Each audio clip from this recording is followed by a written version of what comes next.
Apologies if I look a bit nervous, but my daughter reminded me this morning when she rang me. Last time I gave a talk to the crowd, it didn't go brilliantly. It was to talk to 500 GPs on the future of general practice, and I was asked to cheer them up. And at the end of the talk, a GP, she was about 50, came up and she said, "Thanks for that talk, Derek. I've been really looking forward to it because I wasn't sure what to do. I'm 50. It's a significant birthday. I've been offered a partnership with the practice, and I wasn't sure what I should do. But I've been listening to your talk on the future of general practice. I know what I'm going to do." And I said, "What's that?" And she said, "Retire." Now, nobody after my talk, no matter how bad it is, I hope goes away feeling that, because St Anne's is a great organisation. It's got a great future, and the reason it's a great organisation is because of the people in this room. You do an absolutely fantastic job. And also, you do a really important job. You deal with people and our clients sometimes at one of the most difficult times in their lives. My wife tells me I have a terrible memory, particularly when she asks me to do things. I can sort of remember the Leeds United team in the 1970s. But what I can remember are the names of the people who delivered my two children, and I can remember the name of the mental health nurse that helped my brother when he had problems. So people do remember you, and you do a really important job. What I'm going to basically, and I think it's interesting, I was talking to an old boss of mine a few weeks ago, and he said, "What is it you like about working at St Anne's, Derek?" And I said, "I really enjoy it, but it's the people." But the key thing I really enjoy about working at St Anne's, which I've not been able to say at every place I've worked, is that every service that we have that I've seen, and all the others I have, I'd be really happy to recommend to a friend or a colleague or a neighbour or even my own family. I've not always been able to say that, and it's really great to be able to say that, and I thank you for that. Now, because he was my old boss, typical of him, he was always performance. He forgot he was my old boss, and he was now retired. He asked me the question, "Derek, how do you know?" I said, "I know for three reasons really why I've got that confidence that I can say our services are really good." First reason is, like when I first joined, as any chief executive would do, I wanted to look around and see the services. And because basically, what I expected to find was that, like most places that I've run, and as John said, I've sort of run community services, I've run acute hospitals, and I've run big commissioning organisations. What you normally find is about a third of the services are really excellent, a third are pretty good, and a third needs some improvement. What I found consistently when I went around, I think I visited, I'd say about 80% of the services, and for those that I haven't seen yet, I will get round to you. You've got something to look forward to this year, me visiting you. But what I saw phenomenally was and even it was the caring, the fact that you are a group of people and the staff here, probably even more so than where I've worked before, who really care about the client, and that really shows. And in general, I'll give some specific examples, but in general, what struck me was the way that our staff were prepared to change around their shift patterns or work extra so that clients could go on holidays, or clients could go to a dance at a social club. That really struck me. But if I give just sort of three examples that's really hit me, I could give 6 or 7, but I'll just give 3. The first was talking to, when I do the visits, what I tend to ask is, for people is, not what's your biggest problem, but what are you most proud of? And I was talking to someone, and I said, in the North East, what are you most proud of recently? And they gave an example of a client who was autistic, whose ambition had been to ride a horse. And they made certain that person fulfilled their ambition. The second example, and I won't embarrass the person by the name, but they're here today, was someone who runs homeless services. I said to her, what are you most proud of recently? And she gave the example of a young man who was 26, who was in the homeless service. And basically he hadn't been out of prison for more than 3 months for the last 10 years. And it was her real task. She saw it. She wasn't his probation officer, to keep him out of prison. And he'd been out of prison for about 8 months. And I'm dying to find out today if he's still out of prison. The third example, again, relates to the homeless service in a different area, where I was talking to one of the managers, the person who runs it, and I asked him what he was most proud of. And he said, the thing I'm really proud of, Derek, is is that we've got some young men in here, very young, here for no fault of their own. I really want to make sure they do, they continue their A-levels and they make something of themselves. I just thought that was fantastic. And I said to him at the end of it, do you enjoy your job? And he said something to me which I think will stick with me for, well, you know, for a very long time. He said, yeah, I don't regard it as a job, Derek, I regard it as a vocation. And I know many of you feel like that, and I'd like to sort of thank you for that. Secondly, the reason I know that you provide good services is what our regulators, CQC and local authorities say. Now, some of our senior team might be laughing at this because I sort of, when I first came, I remember when we got a bad, well not bad, but we got report procedures I didn't like. I thought they were terrible. And when we got a good report, I thought they were wonderful, and the same with the local authority. What we've seen now is consistently good reports. I think we've got something like 28 CQC reports, that's 28 have all been good. And Sarah tells me, Sarah's it's helped us come along to help us improve quality, tells me that's as good as any organisation in the country. So you really deserve real praise for that.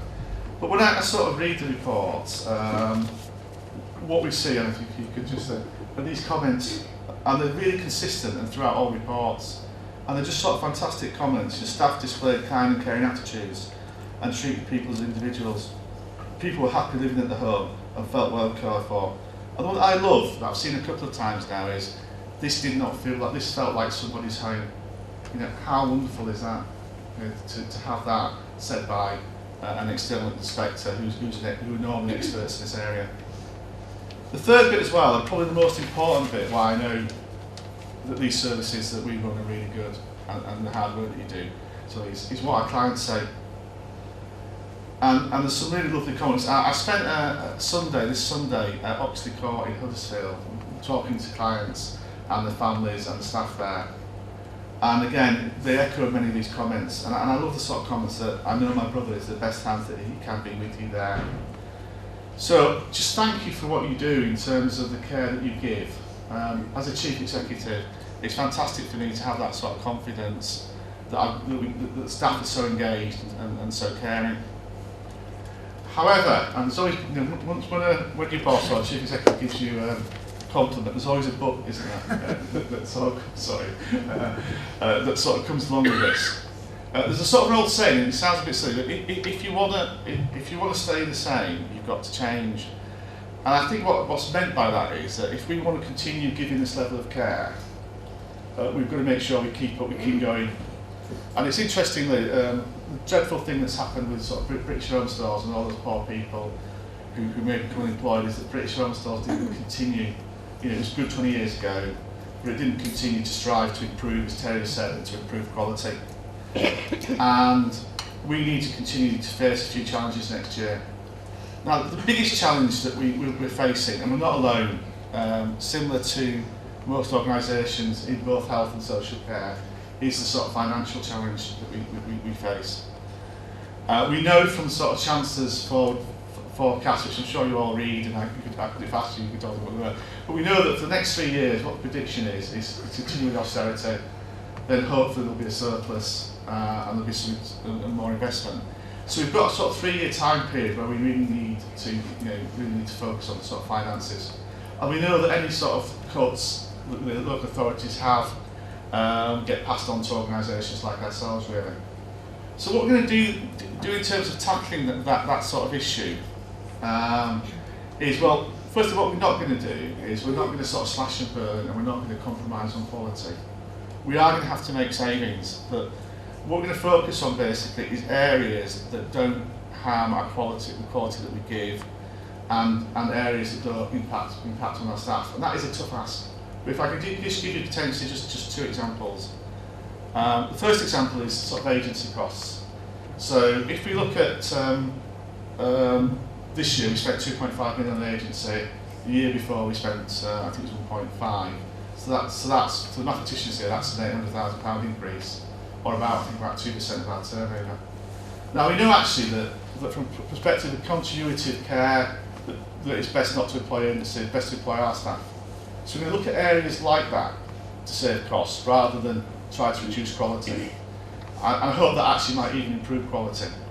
Secondly, we're going to start thinking it forward. We know not this financial year, but next financial year, the government has put a levy on all organisations, including ourselves. It's an apprenticeship levy, and it'll cost us £200,000.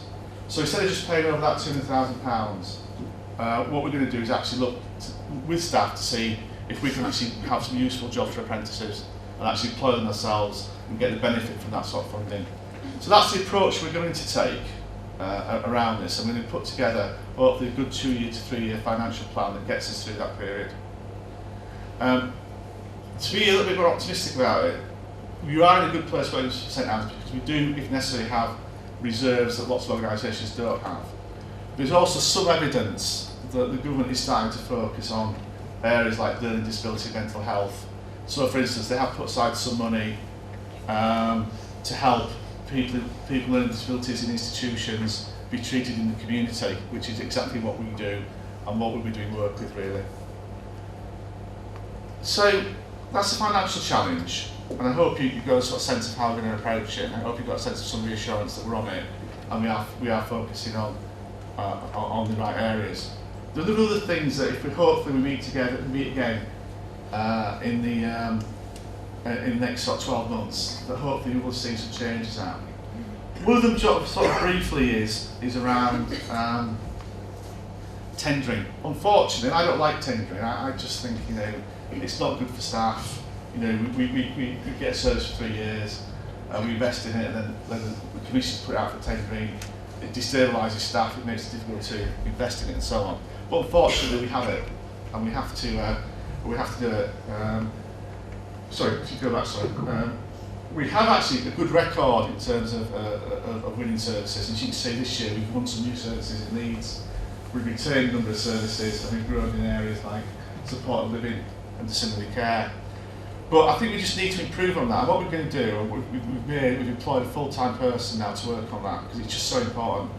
So the last thing I want is basically services that we've developed for us to lose them in tenders, or services that we think we could make a massive contribution to that we don't achieve.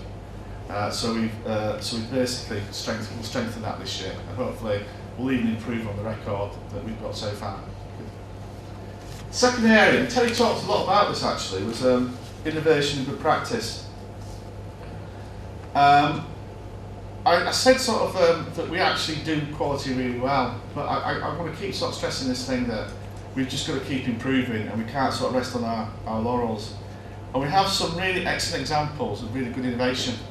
So the end of life care for people with learning disabilities, I think it's a fantastic example. We used to be able to say that there were 2 things certain in life. One was death and taxes, but we know that some very rich people don't pay the taxes anymore. So, but the one thing that is certain is actually death. We all will die at some stage, and what we all deserve is a good death. Now, unfortunately, the national statistics for people with learning disabilities say that about 35% of people with learning disabilities end up dying in A&E departments, which is just dreadful. And what we need to do is have those conversations with our clients before they're there about how how they want things to happen and so on. And it's really important, I think, that people learning disabilities and mental health have the same choices that other members of society have. But the interesting bit is we haven't really yet spread that to other services. And I know one of the things we'll be doing this year, it's a service that we have that's won a national award. And I think we have to make sure we spread that innovation.